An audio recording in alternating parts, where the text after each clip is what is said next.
Hello hello hello नमस्कार विद्यार्थी मित्र हो. 10वीची परीक्षा दिली आणि 11वीच्या रिझल्टची वाट बघताय तर सगळ्यात महत्त्वाची गोष्ट मी तुमच्यासाठी घेऊन आलेलो आहे. पण त्याच्या आधी मला हे सांगायला विसरू नका की तुम्ही यावर्षी 10वीची परीक्षा दिली, तुमचे एक्सपेक्टेड मार्क किती पडायला पाहिजेत. रिझल्ट तर लवकरच येणार आहे, त्याची डेट्स मी तुम्हाला सांगणार आहे.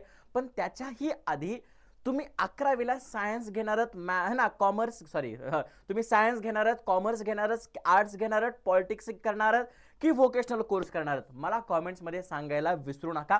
आणि सगळ्यात महत्त्वाची गोष्ट म्हणजे काय, जर तुम्ही कोणत्याही कोर्ससाठी 11वीला ॲडमिशन घेणार असाल ना तर हा व्हिडिओ तुमच्यासाठी खूप इम्पॉर्टंट आहे. ते कसं काय बघा. तुम्हाला माहिती असेल गेल्या वर्षीपासून महाराष्ट्र शासनानं 11वीसाठी ऑनलाईन रजिस्ट्रेशन कंपल्सरी केलं आहे. मग त्याच्यासाठी करायचं काय आहे तर तुम्हाला एका वेबसाईटवर जायचं आहे FYJC ॲडमिशन. जरी तुम्ही गुगल किंवा क्रोमला टाकलं तुमच्यासाठी ही पहिली वेबसाईटवर FYJC HTTPS FYJCadmission.in याच्यावर तुम्हाला जायचं आहे. याच्यावर तुम्हाला पहिली नोटिफिकेशन असा इंटरफेस वेबसाईटवर येतो. कदाचित तुम्ही गेलेले असाल, पाहिलेलं असाल, पण हा व्हिडिओ तुमच्यासाठी का महत्त्वाचा आहे हे तुम्हाला सांगतो. बघा इथे दिलेलं आहे की the student registration process will begin from 10th April, म्हणजे 10 एप्रिल 10 वाजल्यापासून फॉर्म 1 भरायला सुरुवात झाली आहे. आणि फॉर्म 2 भरायला सुरुवात कधी होणार आहे तर रिझल्टच्या नंतर, म्हणजे रिझल्ट पर्यंत तुम्ही फॉर्म 1 भरू शकता. जर तुम्ही विचार केला तर आतापर्यंत 7,48,102 विद्यार्थ्यांनी, जेव्हा मी हा व्हिडिओ रेकॉर्ड करतोय त्यावेळेला रजिस्ट्रेशन केलेलं आहे. रजिस्ट्रेशन करणं एकदम सोपं आहे. तुम्हाला स्टुडंट रजिस्ट्रेशनवर जायचं आहे, तुमची माहिती फिल करायची आहे, 100 रुपयाची फीस पेड करायची आहे. त्याच्यानंतर तुमचा फॉर्म नंबर 1 होतो, तो सबमिट होतो. रिझल्ट लागेपर्यंतच तुम्ही फॉर्म नंबर 1 सबमिट करू शकता. बऱ्याच विद्यार्थ्यांचा हा प्रश्न होता की सर फॉर्म नंबर 1 तर आता भरला आहे, पण फॉर्म नंबर 2 कधी येणार आहे. तर विद्यार्थी मित्रांनो, ज्या वेळेला महाराष्ट्र बोर्डाचा रिझल्ट लागेल त्याच्या 3 ते 4 दिवसाच्या नंतर किंवा 5 ते 6 दिवसाच्या नंतर तुमचा फॉर्म 2 भरायला सुरुवात होते. फॉर्म 2 मध्ये काय भरायचं असतं तर तुम्हाला कोणते कोणते कॉलेजेस हवे आहेत त्याचे ऑप्शन्स तुम्ही भरू शकता. तुम्हाला कोणते विषय हवे आहेत त्याचे ऑप्शन्स तुम्ही भरू शकता. याला फॉर्म 2 असं म्हणतात. आणि फॉर्म 2 हा रिझल्टच्या नंतर 5 ते 10 दिवसानंतर सुरू होतो. बघा फक्त 7 लाख विद्यार्थ्यांनी रजिस्ट्रेशन केलेलं आहे. आता तुम्ही म्हणता सर मग रजिस्ट्रेशन केलेलं आहे, आता फॉर्म 2 येणारच आहे, पण नेमकं कधीपर्यंत तर लक्षात ठेवा रिझल्ट येईपर्यंत. आता तुमचा प्रश्न असेल सर मग रिझल्ट कधी येणार आहे ते सांगा ना. चला सांगतो. बघा तुम्हाला वेबसाईटवर जायचंय. वेबसाईटवर गेल्याच्या नंतर स्टुडंट लॉग इन आहे. स्टुडंट लॉग इन मध्ये गेल्याच्या नंतर रिझल्टवर जायचं आहे आणि इथे 2 ऑप्शन्स आहेत.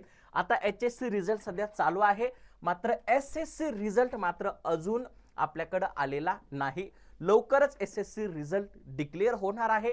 त्याच्यासाठी आपण जर वेगवेगळ्या वेबसाईटवर गेल्याच्या नंतरही तुम्हाला लक्षात येईल टार्गेटची हे वेबसाईट MKCLची आहे. या सगळ्यांवर कमिंग सून असं दाखवत आहे.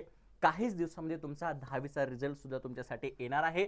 दुसरी महत्त्वाची गोष्ट म्हणजे काय, तुम्हाला सगळ्यात पहिल्यांदा कसं होईल की 10वीचा रिझल्ट कधी येणार आहे.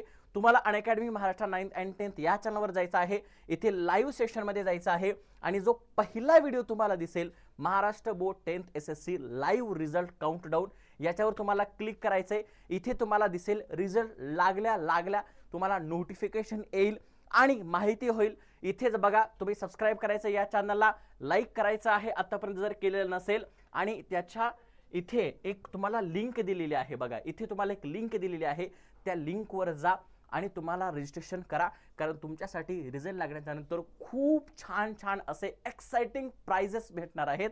तर हे करायला विसरू नका. आता जर आपण नंतरची एक महत्त्वाची गोष्ट तुमच्यासाठी काय, तर तुम्हाला माहिती आहे आपण आता 11वी मध्ये जाणार आहोत. जर 11वी सायन्स घेणार असाल तर तुमच्यासाठी सगळ्यात महत्त्वाची आणि बेस्ट अशी बॅच आम्ही घेऊन आलेलो आहोत, ज्या बॅचचं नाव आहे स्वराज्य.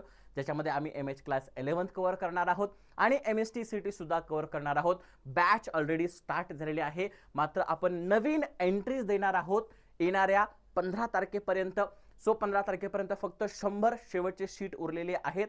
याच्यासाठी तुम्हाला फक्त 1999 रुपये फीस आहे. डिस्क्रिप्शन बॉक्समध्ये लिंक दिलेली आहे. जर अजून काही प्रश्न असेल तर कॉमेंटमध्ये नक्की विचारू शकता. परत एकदा सांगतोय FYJC साठी खूप कमी दिवस राहिलेले आहेत, तर त्याच्यासाठी रजिस्ट्रेशन करायला विसरू नका. स्टुडंट रजिस्ट्रेशनमध्ये जाऊन खूप सोपी प्रोसेस आहे.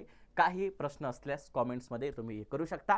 आणि हां मला हे पण सांगायला विसरू नका की कधी येणार आहे रिझल्ट, कधी येणार आहे. चला काही दिवसामध्ये येणार आहे, टेन्शन घेऊ नका. चला भेटूयात पुढच्या व्हिडिओमध्ये. All the best.